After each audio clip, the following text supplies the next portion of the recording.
안녕하세요. 3월 12일 아침의 묵상을 시작하도록 하겠습니다. 오늘 본문은 역대하 7장 1절에서 22절까지의 말씀입니다.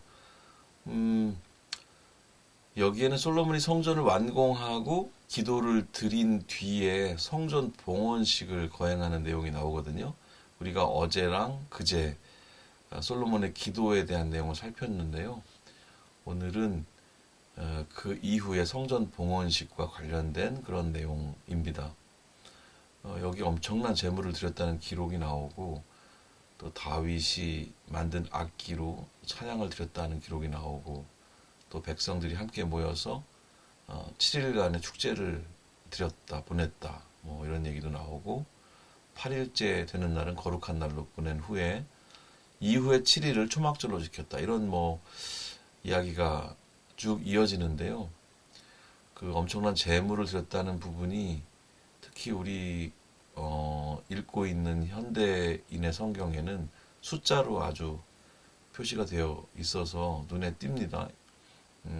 소가 2만 2천 마리, 양이 12만 마리였다. 이렇게 아주 숫자로 박혀 있으니까 그 양이 어마어마했구나 이런 생각을 해보게 됩니다. 그들의 기쁨과 감사에 대한 뭐 나름의 표현이었겠죠.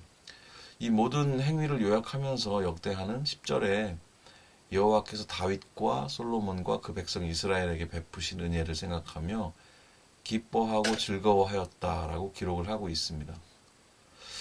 그런데 보니까 지금까지는 사람들의 일이었구나 하는 생각을 해볼 수 있거든요. 솔로몬의 기도도 사람의 바람, 사람의 소망을 하나님께 올려드리는 것이었고 축제의 시간 또 성전을 봉헌하는 그런 시간들도 모두 하나님을 향한 사람들의 일이었다고 말할 수가 있잖아요. 그래서 우리가 이 시점에서 궁금해지는 것은 하나님의 반응일 수 있어요. 그렇죠? 사람들이 이렇게 했는데 이런 마음으로 이렇게 했다면 하나님은 그걸 어떻게 받으셨을까? 또 하나님의 입장은 어떤 입장이셨을까 하는 생각 해볼 수 있잖아요. 그 점이 오늘 우리가 함께 묵상해야 될 어떤 좀 포인트가 되지 않을까 하는 생각이 듭니다. 12절 이후로 이 하나님의 반응이 나오거든요. 일단 쉽게 얘기하면 솔로몬의 기도를 들어주시겠다 이렇게 말씀을 하고 계세요. 네가 기도한 것처럼 내가 이렇게 하겠다 이렇게 말씀을 하고 계십니다. 물론 솔로몬이 기도한 모든 내용을 다시 반복하시면서 하나하나 짚어주시진 않지만 요약적으로 내가 너가 원하는 대로 그렇게 들어주겠다 말씀하시는데요. 그런데 우리가 여기서 읽어야 될 하나님의 반응 중에 가장 신경을 써서 읽어야 될 부분이 19절부터입니다. 19절에 어떻게 시작이 되냐면 그러나 만일 너와 네 백성이 나의 법과 명령에 불순종하고 다른 신을 섬기면 이라고 하는 조건이 나와요. 이 내용에 우리가 주목을 해야 되겠습니다. 그럴 때는 너희가 그렇게 불순종을 하고 내 법과 명령을 어기고 다른 신을 섬긴다면 그럴 때는 세상 사람들의 웃음거리가 될 것이다 이렇게 말씀을 하고 계시거든요. 이 부분이 굉장히 좀 쉽지 않죠. 그리고 그 백성들의 그 불행한 결과들, 하나님을 거역함으로 인해서 불행해 보이는 그런 상황들에 대해서 세상 사람들이 여호와의 재앙이었음을 다 알 거라고 이렇게 또 말씀을 하고 계십니다. 오늘 본문을 보면서 이런 생각을 좀 해보게 돼요. 내가 바라는 모든 것이 이루어지는 세상이 과연 아름다운 세상일까? 우리 오늘은 이 질문을 한번 같이 해보면 어떨까 싶습니다. 그리고 여러분들이 바라는 모든 것이 이루어지는 세상이 진짜 아름다운 세상이 됐으면 좋겠습니다. 그런데 그러려고 하면 내 소원이 하나님의 소원과 방향이 같아야 합니다.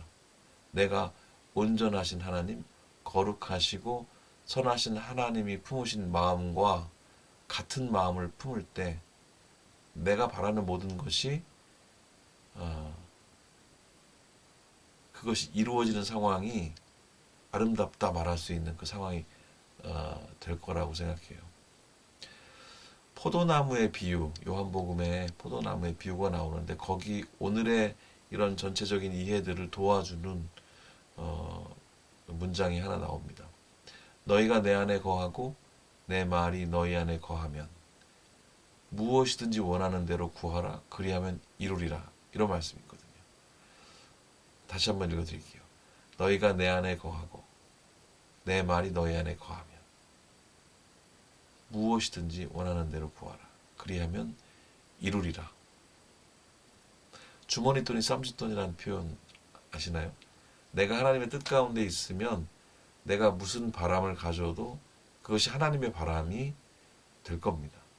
내 욕망이나 내 바람이 무엇이든지 간에 그것이 아름다우려면은 먼저 내가 하나님을 알고 하나님의 뜻 가운데 서서 살아가고 있는지 먼저 살피는 일이 중요할 것 같아요. 그리고 마음대로 사는 거죠. 그 마음이 하나님의 마음과 다르지 않다면 문제될 게 없지 않겠습니까? 내 자유, 내 품은 뜻이 하나님의 생각과 같다면 얼마나 좋을까요? 그 상황에서 아무렇게나 아무 생각이나 하면서 살아도 그 행동과 그 생각이 다 하나님과 결이 같으니 문제될 게 하나도 없겠죠. 네, 그렇게 살아갈 수 있으면 참 좋겠다는 생각이 듭니다.